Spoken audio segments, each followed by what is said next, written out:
예루살렘 교회 리더십을 비롯해 모든 성도들이 신뢰하는 스데반이 죽은 뒤 유대인들은 본격적으로 이제 찬스를 잡았다, 이런 마음이겠죠. 교회를 핍박하기 시작했습니다. 그들의 집요한 핍박을 견디지 못한 성도들은 흩어지기 시작했습니다. 여러분, 핍박과 흩어짐은 당연한 거죠. 사람들이 계속 괴롭히면 그 직장에서 그 사람은 떠날 수밖에 없잖아요. 이것은 예루살렘 교회가 원하는 그런 시나리오가 아니었어요. 계속 부흥하는 교회에 핍박이 온다는 것은 교회의 가장 큰 위기이기 때문에 그들은 오히려 안정된 상황을 원했을 겁니다. 우리들도 그렇습니다. 우리들의 인생에 하나님께서 우리를 축복 가운데, 그 평강과 은혜 가운데 우리를 인도하시기를 원하지, 우리의 삶이 갑자기 큰 도전과 위기를 맞이하는 것은 아무도 원하지 않을 겁니다.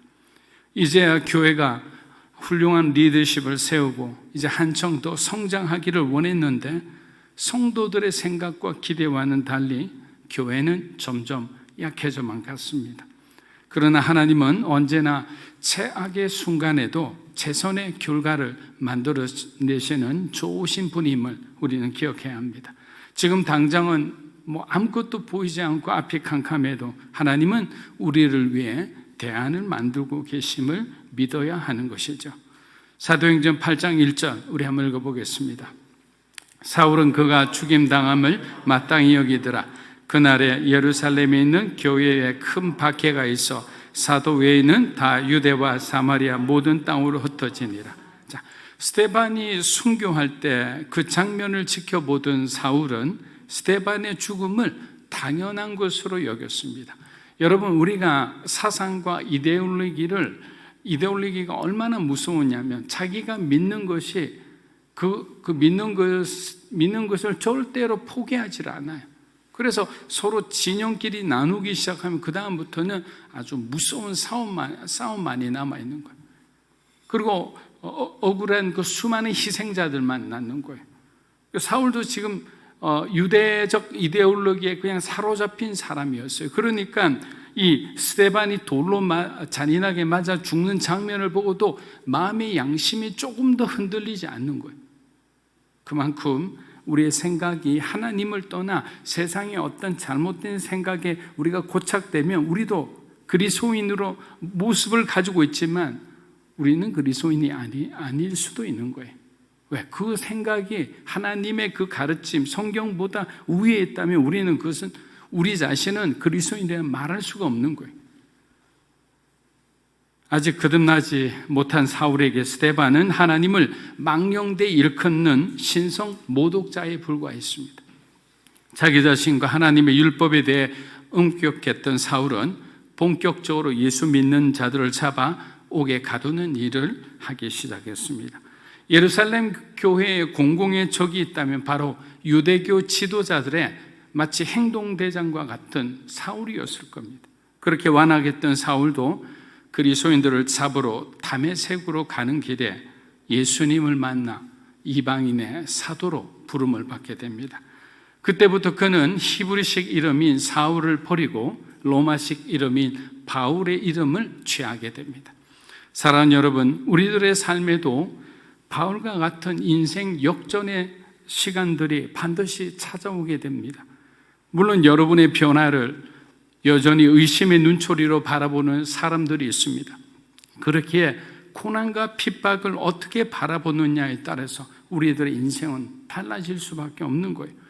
여러분, 사도행전 이제 우리가 읽으면 15장쯤 들어가면 바울도 회심한 다음 바나바가 소개했음에도 불구하고 베드로를 비롯해서 심지어 그 예수님의 그 12제자 그 사도들조차 그와 함께 하기를 거절했어요. 왜? 바울이 아직 검증되지 않았다는 거예요. 바울의 회심을 그들은 믿어주지 않았다는 거예요. 그만큼 우리가 변했음에도 불구하고 우리가 변했다는 걸 사람들이 아직까지도 편견이 있기 때문에, 우리에 대한 선입견이 있기 때문에 그 선입견으로 진정하게 변화되어 하나님 앞에 쓰임받는 바울조차도 우리는 그렇게 삐뚤어진 시선으로 바라볼 수밖에 없는 것이 인간의 연약함이라 생각합니다. 이사야 45장 6절에서 7절 우리 한번 읽어보겠습니다. 해 뜨는 곳에든지 지는 곳에든지 나밖에 다른 이가 없는 줄을 알리라. 나는 여호와라, 다른 이가 없느니라. 나는 빛도 짓고 어둠도 창조하며 나는 평안도 짓고 환난도 창조하나니 나는 여호와라, 이 모든 일을 행하는 자니라 하였노라. 사랑하는 여러분, 하나님께서 지금 분명히 말씀하고 계십니다. 나는 빛도 짓고 어둠도 창조했다. 이것은 우리 인생이 빛처럼 밝은 삶을 살아갈 때도 있지만 캄캄한 어둠 속을 살아갈 때도 있다는 거예요.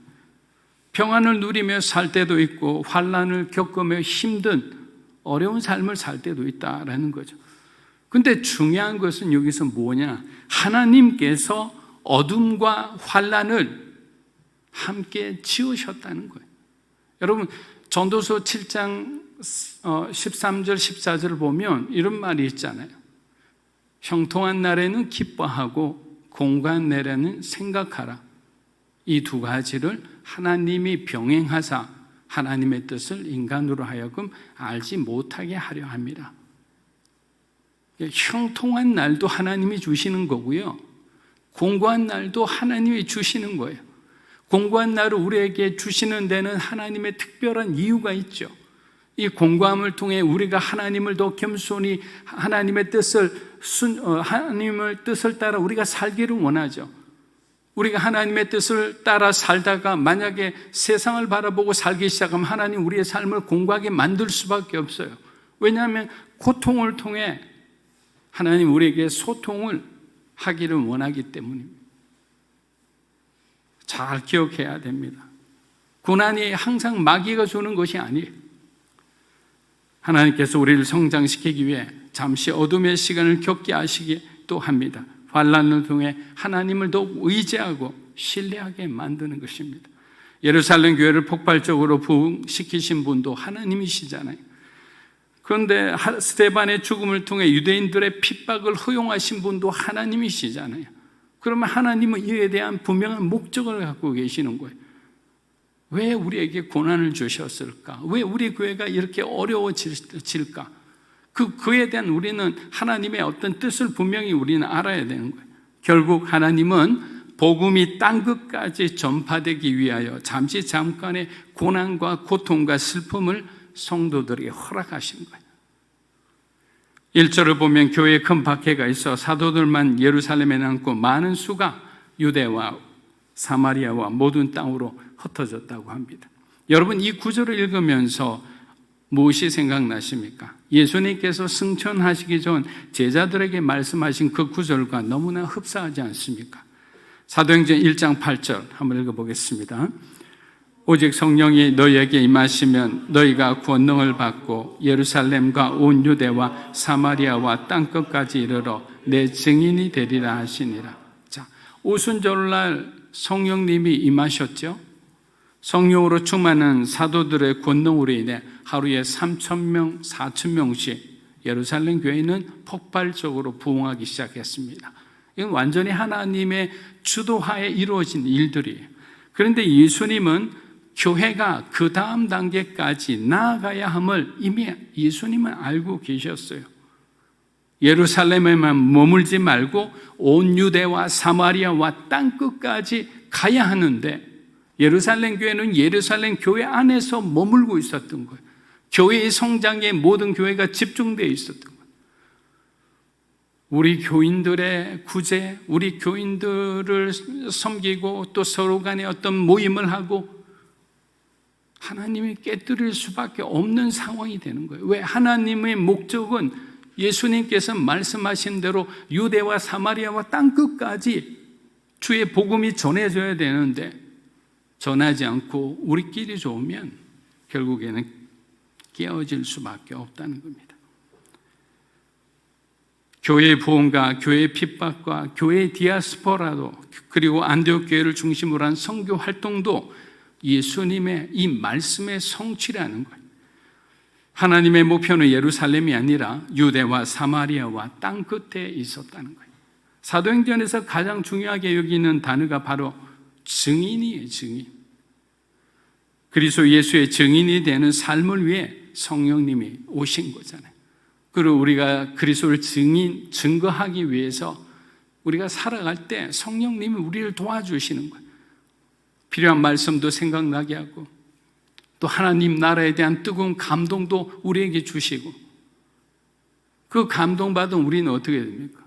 주를 위해 헌신하게 되죠. 목사가 되기도 하고 선교사가 되기도 하고 또 하나님을 위한 사역자가 되기도 합니다. 이 모든 과정이 뭐냐? 성령님이 부르시고 이끄시고 그리고 우리를 사용하시는 겁니다. 여러분, 믿음으로 사는 교회가 표방하는 것도 바로 그리스도의 증인된 삶입니다. 여러분, 우리가 말하는 선교적 교회란 모든 성도의 증인된 삶이 일상화된 그런 상태를 말하는 거예요. 말하지 않아도 우리가 직장이나 가정이나 그리고 우리의 모든 삶의 어떤 현장에서 우리는 언제나 복음을 전해야 된다는 그런 마음과 자세를 가지고 있는 거예요. 근데 어느 날 딱 보고 전도 나갈 때만 저 사람 전도할까? 이 사람이 나을까? 이렇게 생각하는 게 아니에요. 여러분들이 움직이는 그 곳곳마다 머무는 곳곳마다 어떻게 내가 복음을 전할까? 저 사람 복음을 전하면 예수 믿으면 정말 신앙생활 잘할 것 같은데 그런 감동을 가끔씩 여러분들도 이렇게 어떤 모임을 하다 보면 감동이 이렇게 드는 그런 사람들이 있잖아요. 근데 그런 마음을 왜 주셨을까요? 하나님이 복음을 전하라는 거예요. 너에게 네가 감동을 받은 그 사람을 전도해라는 거예요. 근데 그런 감동을 받았음에도 그냥 지나치는 것이 대부분 우리들의 삶이라 생각합니다. 그래서 계속 전도 훈련을 받는 것도 그런 어떤 선교적인 삶을 살기 위해서 훈련을 받아 그렇게 익숙하게 우리가 만들어져 가는 거예요. 그냥 가만히 태어날 때부터 막 전도자로 부름받은 사람은 몇이 안 되죠. 교회는 그렇게 항상 복음을 위해 주님의 증인된 삶을 위해 공부하고 서로가 노력해야 하는 겁니다. 그런데 만일 우리가 예수님을 자랑하지 않고 그냥 내가 가진 것을 자랑하기 시작하면 우리는 점점 위험한 상태가 되는 거예요. 사도행전 8장 4절에서 5절입니다. 그 흩어진 사람들이 두루다니며 복음의 말씀을 전할세 빌립이 사마리아 성에 내려가 그리스도를 백성에게 전파하니. 여러분 4절 5절에서 어떤 단어가 가장 중요하다고 생각합니까? 흩어진 사람들이 두루다니며 복음의 말씀을 전할세 빌립이 사마리아 성에 내려가 그리스도를 백성에게 전파하니. 복음이죠. 복음을 전파한 겁니다. 좋은 소식이라는 거죠. 한편으로는 기쁜 소식이라 이렇게 말하기도 합니다. 사랑하는 여러분, 저는 저와 여러분들이 예수 그리스도의 복음을 소유하는 사람이 되기를 주의 이름으로 축복합니다. 왜냐하면 복음은 예수 그리스도 자체잖아요. 우리가 복음을 소유했다는 것은 우리가 예수님과 함께 동행하는 삶을 산다는 거예요. 예수님을 우리가 가까이 하는 삶을 살아간다는 거죠. 그러면 어떤 고정된 우리의 생각이 변화될 수 있는 거잖아요. 하나님의 뜻이 우리 안에 들어오면 어떻게 돼요? 하나님의 뜻대로 우리는 순종하게 되어 있는 거예요. 그러나 하나님의 뜻을 모를 때는 방황하는 거예요. 누구나 방황합니다. 왜? 길을 모르니까. 그래서 하나님을 가까이 하는 방법은 우리가 복음을 전하며 살아가는 삶이에요. 그런데 우리가 믿어야 할 예수님은 십자가에 달리신 그 예수님만이 아니에요. 예수님은 십자가에 달리신 것으로 끝이 난 게 아니에요. 사망의 권세를 깨뜨리고 부활하신 그 주님의 생명의 능력을 우리가 입고 살아가야 하는 거예요. 제가 여러 번 말씀드렸잖아요. 이제 앞으로는 어떤 크리스찬들이 등장하게 되냐고. 파워 크리스찬이죠. 능력 있는 사람이 등장하는 거예요. 마지막 시대에는 굉장히 혼란하고 이런저런 많은 그런 능력들이 나오는 시대예요. 사단도 능력을 가지고 있잖아요. 왜냐하면 그도 영적인 존재이기 때문에. 우리가 어떻게 살아가야 되느냐? 바로 빌립 집사와 같이 우리도 사람들을 귀신도 쫓아내는 능력도 있고 복음을 통해 정말 그 사람들의 그 영혼이 탈탈 털리게 하나님 앞에 무릎 꿇게 하는 그런 말씀의 능력도 가지고 있어야 되는 거예요. 그냥 멍하니 그냥 우리가 갖고 있는 어떤 그냥 보통의 기준에서 하는 것만으로는 안 된다라는 겁니다. 5절을 보니까 어떻게 되었습니까? 사마리아 성에 내려가 그리스도를 백성에 전파하니 이 부분이죠. 빌립이 사마리아 성에 내려가 예수 그리스도를 백성에게 전파했다라고 나옵니다. 여러분, 이것은 요한복음 4장에 언급된 예수님의 사마리아 전도가 완전히 성취되는 장면이죠. 사마리아를 향한 빌립의 전도 여행과 그곳에서의 사역은 예수님께서 어떤 존재라는 겁니까? 사마리아를 구원하는 그 이방인들의 왕이자 예수님께서는 그들의 구원자가 되신다는 거예요. 왜? 예수님께서 이미 요한복음 4장에 사마리아에 가서 그 사람, 그 여인에게 영원히 죽지 않는 그 영생하는 그 물에 대해서 말씀을 하셨잖아요. 그리고 그 여인은 변화되어서 수가성의 전도자가 되었잖아요. 그 모든 과정이 어떻게 되느냐? 바로 복음을 전하는 그 삶, 예수님의 말씀대로 우리가 따라갔을 때 하나님이 일으키신 그 놀라운 역사의 현장을 우린 직접 경험할 수 있는 겁니다. 당시에 유대인과 사마리아인의 관계는 여러분이 잘 알다시피 서로가 원수처럼 생각했습니다. 특히 유대인이 사마리아인을 보는 태도는 너무나 교만했습니다. 그리고 매우 차별적이었죠. 그러나 예수님께서 이 말씀을 하시기 오래전에 의도적으로 사마리아 땅을 가신 적이 있잖아요. 근데 그들은 사마리아 땅을 가신 적이 있음에도 유대인들은 그 모든 것을 부정하기 시작했던 거예요. 하나님의 예수님과 관련된 일은 다 부정하는 거예요. 그러나 빌립과 예수님의 제자들은 예수님의 흔적을 쫓아 따라가는 거예요. 사마리아는 누구도 가기 싫었을 거예요. 제자들도 이곳에 오지 않았어요. 그러나 7 제자 중에 한 사람이었던 전도자 빌립은 주님의 그 길을 따라 사마리아에게 복음을 전합니다. 사람들이 가장 싫어하는 곳, 지금으로 말하면 그렇겠죠. 뭐 아마존 정글 같은데 그런데 자기가 헌신해서 가는 것과 마찬가지예요. 거기는 얼마나 불편합니까? 죽음의 위기가 있잖아요. 거기 있는 원주민들은 절대 우리를 환영하지 않아요. 그러나 죽음의 위기를 견디고 자식이 죽어가는 풍토병으로 죽어가는 아픔을 견디며 그렇게 복음을 전하는 것이 우리 선교사님들의 그런 삶이었어요. 스데반의 죽음 이후 거센 핍박 때문에 흩어진 사람들은 이곳저곳을 옮겨 다녀야만 했습니다. 마땅히 정착할 곳을 그들은 찾지 못했기 때문입니다. 그런데 놀라운 것은 뭐냐? 비록 정처 없이 떠다니는 그런 운명이었으나 그들은 다니는 곳마다 예수 그리스도를 담대히 전했다는 거예요. 자, 이 말씀은 그들이 이제는 환경을 지배하는 사람이 되었다는 거예요. 사랑하는 여러분, 우리가 성령 충만한 상태가 되면 우리가 지금 어떤 상태에 있든지 어떤 어려움에 처해 있든지 그 환경의 지배를 받지 않는다는 거예요. 그것이 제자들의 어떤 모습을 통해 우리에게 가르쳐 주는 거예요. 성령과 함께 한다면 성령님이 주시는 그 평안한 마음이 우리 가운데 우리 마음을 주장한다면 우리는 흔들리지 않는 거예요. 지금의 환경을 보고 우리는 그냥 기죽거나 아니면 그 환경을 보고 마음이 힘들지 않는 거예요. 초대교회 성도들은 성령과 믿음을 가지고 있었기에 어느 곳에 가든지 담대히 복음을 증거할 수 있었습니다. 여러분, 제가 2가지를 말씀드렸잖아요. 뭐와 뭐를 가지고 있었다고요? 성령과 믿음을 가지고 있었어요.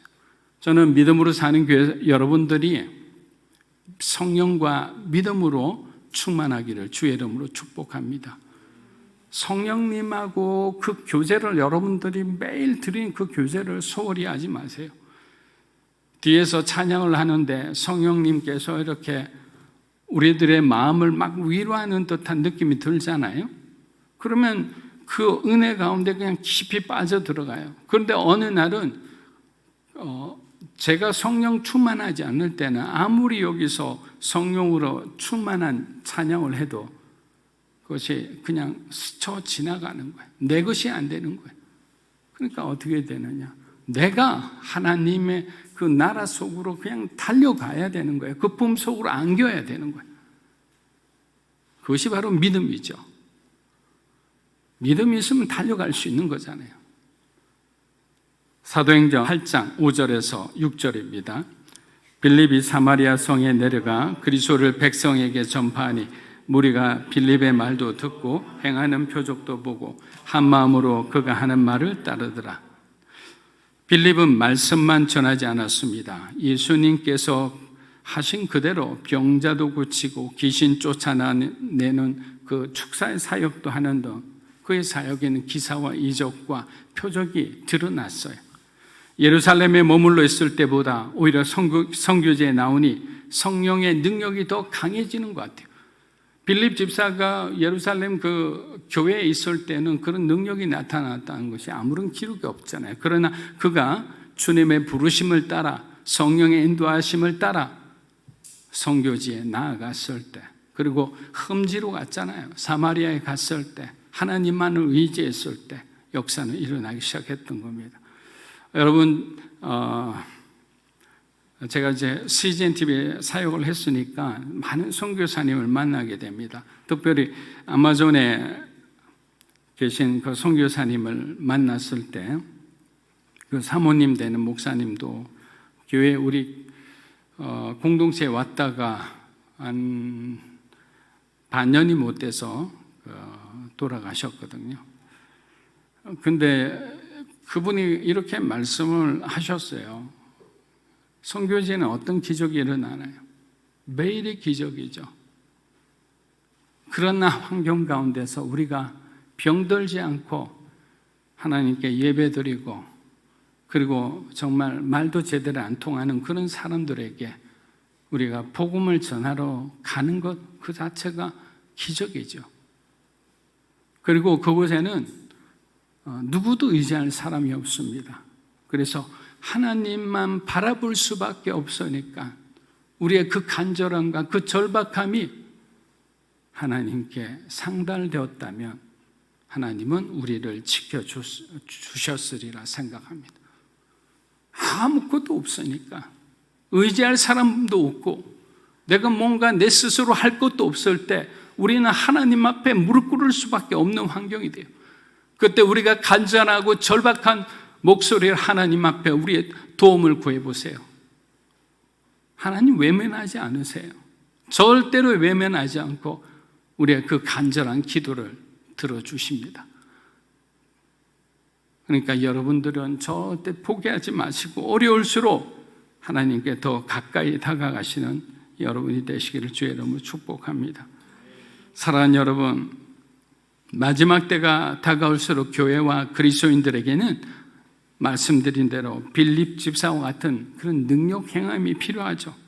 6절을 한번 보십시오. 빌립이 전하는 복음도 듣고, 이제 그들의 입장이에요. 복음도 들었지만 복음이 능력이 되어 표적, 기사와 이적과 표적이 되는 그것을 바라보고 그 사람들이 튀어나온 거예요. 그들의 껍질을 깨고 나와서 이제는 예수님을 믿겠다고 그들이 달려나오기 시작한 거예요. 말씀 가지고만 안 되잖아요. 말씀으로 충분히 할 수 있어요. 그러나 말씀 위에 기적을 일으키는 능력이 있다면 그것은 또 훨씬 더 효과적인 그런 전도 사역을 우리가 할 수 있죠. 그래서 하나님은 정말 다양하게 사람들을 만들었잖아요. 어떤 사람은 신학자로 하나님 은사를 주셔서 연구하고 정말 하나하나 그 말씀을 갖다가 쪼개고 푸는 그런 역할을 하죠. 또 어떤 사람들은 그냥 불러 하는 사람들이 있죠. 그 사람들이 하는데 또 능력이 나타나죠. 그러나 공부하는 사람들에게는 안정된, 균형된, 벗어나지 않는 그런 정말 진리의 복음을 선포할 수 있는 그런 은사를 주시기도 하잖아요. 의심 많은 사람들은 아무리 이런 복음을 들어도 두 마음으로 갈라진 곳에는 성령의 역사가 일어나지 않습니다. 그러나 영적으로 가난한 마음으로 하나님 앞에 서 있는 사람들은 그 복음을 듣고 어떻게 됩니까? 감동을 하는 거예요. 말씀에 대한 지적인 동의뿐만 아니라 감정적인 변화를 거친 후 심령의 변화가 일어나는 거예요. 여러분, 그것이 하나님의 말씀의 능력이에요. 우리의 심령의 변화가 일어나는 거예요. 이 말은 그 사람이 이전과 완전히 다른 사람이 되었다는 거예요. 사울이 바울이 되고 아브라함이 아브라함이 되고 야곱이 이스라엘이 되는 것과 같은 놀라운 영적인 변화가 일어난 거예요. 완전 다른 사람이죠.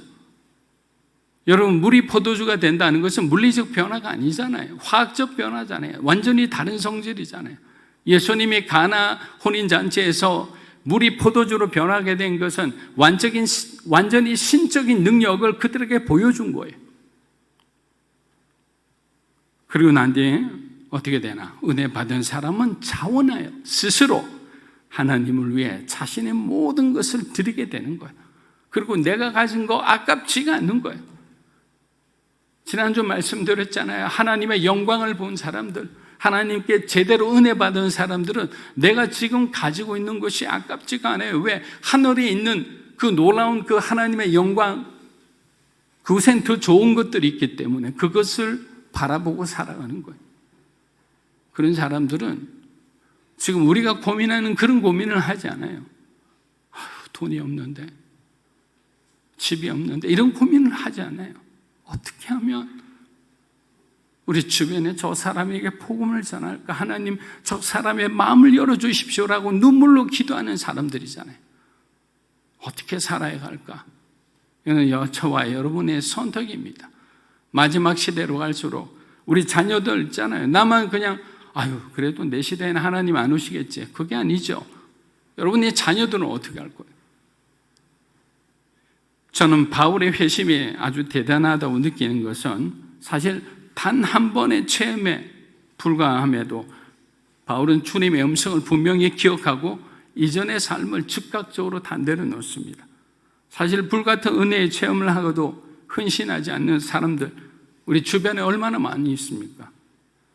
사랑하는 여러분, 하나님은 모든 것을 다 알고 계세요. 그리고 하나님은 오늘이라도 여러분이 주를 위해 살겠다고 한다면 여러분의 삶을 친히 인도해 주시리라 믿습니다.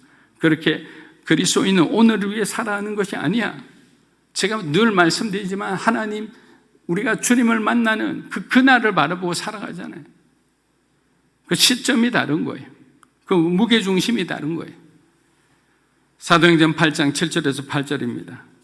많은 사람들에게 붙었던 더러운 귀신들이 크게 소리를 지르며 나가고 또 많은 중풍병자와 못 걷는 사람이 나으니 그 성에 큰 기쁨이 있더라. 그 성에 큰 기쁨이 있더라. 자, 성령의 역사의 열매들이 막 풍성하게 쏟아지자 귀신들에게 눌렸던 사람들이 자유케 되고 질병에 묶여있던 사람들이 일어나자 사마리아 성에 큰 기쁨이 있었다고 기록하고 있습니다. 이처럼 복음이 전파되는 곳에는 참 자유와 참 기쁨이 넘치는 거예요. 여기서 기쁨은 어떤 기쁨입니까? 하나님이 주시는 거니까 영원한 기쁨이죠. 예수를 믿음으로 영생을 선물로 받았으니 얼마나 기쁩니까? 여러분, 지금은 잘 느껴지지가 않잖아요.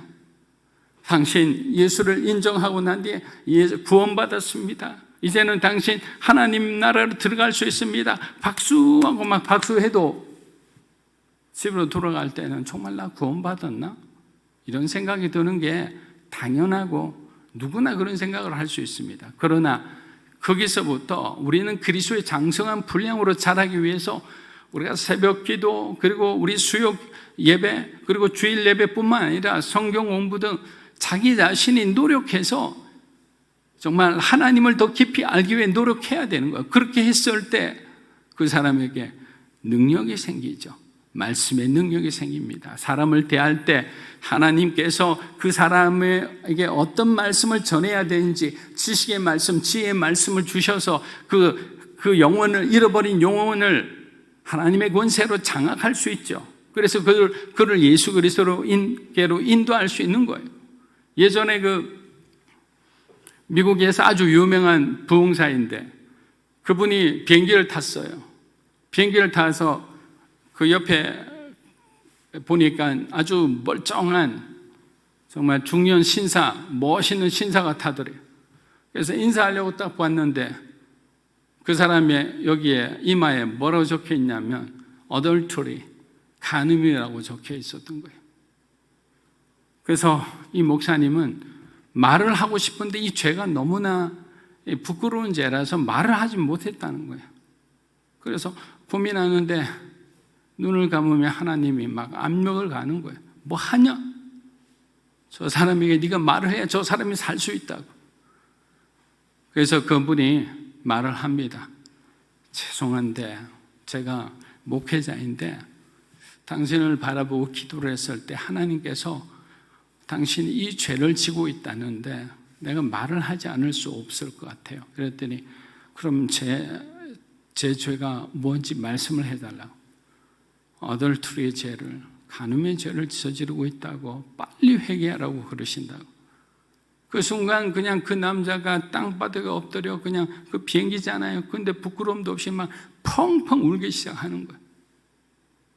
그게 뭡니까?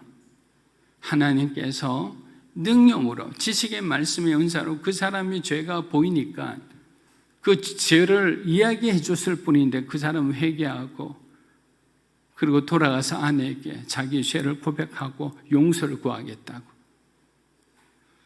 여러분, 이런 일은 지금도 일어나고 있는 일이에요. 먼 얘기가 아니에요. 능력을 경험해 본 사람들은 당연하다고 생각해요. 그래서 굉장히 강력하게 훈련을 시키기도 합니다. 믿음으로 사는 교회는 전도하고 선교하는 교회잖아요. 그러면 능력이 있어야 되죠. 성경을 볼 때 하나님, 나도 이렇게 되고 싶습니다. 그러기 위해서 주님의 능력이 필요하니 주의 성령의 능력으로 충만하게 채워 주십시오. 이렇게 기도하는 거예요. 사마리아 사람들은 당시에 큰 슬픔 속에 살던 사람들입니다. 예전에 말씀드렸듯이 북이스라엘이 멸망할 때 아수르 왕국은 사람들을 나누어 이리저리 흩어버렸어요. 그리고 그 지역의 사람들과 강제로 통혼 정책을 써서 유대인의 피를 그냥 섞어버린 거예요. 아수르가 바벨론에 의해 멸망하자 그렇게 고국으로 돌아온 사람들이 머물러 있던 곳이 사마리아예요. 같은 이스라엘 사람임에도 유대인들에게 개보다 못한 이방인으로 취급받았어요. 그래서 그들에게는 성전도 없었고 제사를 드린 제사장들도 없었어요. 오직 조상들이 구전으로 전해오는 그 종교 규례와 풍습만 가지고 하나님을 섬기고 찾으려 했어요. 그래서 수가성 여인이 뭐라고 했어요? 우리 조상들이 그리심산에서 예배를 드린다 하더라. 자기들이 듣는 것으로만 하지 정말 하나님을 찾고 싶지만 그중에 찾지 못하고 예배조차 드리지 못한 사람들이었어요. 그런데 예수님에 이어 빌립이 와서 기쁜 소식을 전해준 겁니다. 사랑하는 여러분, 스데반의 순교로 교회에 큰 슬픔이 임했고 예루살렘에 무서운 박해가 시작되었지만 그리스도의 복음은 오히려 무섭게 온 유대와 사마리아와 땅끝을 향해 전파되기 시작했습니다. 사울을 비롯한 유대교 지도자들은 교회를 잔멸시키려고 했지만 교회의 수는 그들이 핍박하면 핍박할수록 교회의 수는 점점 늘어난 거예요. 이것이 하나님이 일하는 법칙이에요. 마귀는 절대로 교회를 무너뜨릴 수 없습니다. 왜냐하면 예수 그리스도께서 교회의 주인이시기 때문입니다. 예수님 때문에 구원받는 것을 기뻐하고 진정한 기쁨이 무엇인지를 아는 주님의 증인으로 살아가는 여러분이 되시기를 주의 이름으로 축복합니다.